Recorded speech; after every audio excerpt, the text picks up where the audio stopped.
speech you make, and it's all written out for you. $5,000.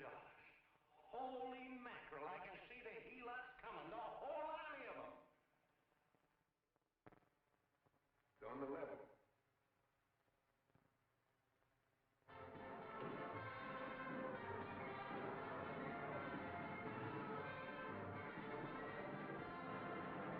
No, I'm sorry. Tickets for the broadcast are all gone. Phone the bulletin. Sorry, no more tickets left.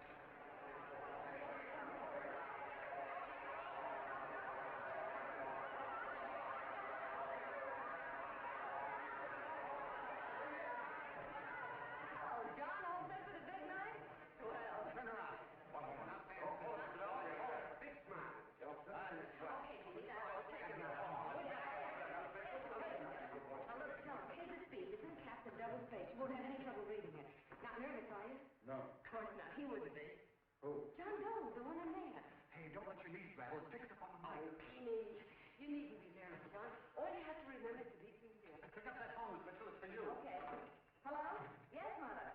Oh, thank you, darling. Oh, there he is, the poor dear man. Oh, good luck to you, Mr. Doe. We want you to know that we are all for you. The girls are all right now. That you're not to jump off any roof at all. It'll be all You got the speech I gave you?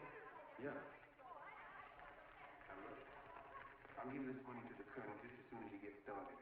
We'll have a car waiting at the side entrance for you. Okay. How'd you get in here? Oh, I just came in to wish him Come luck. on, out.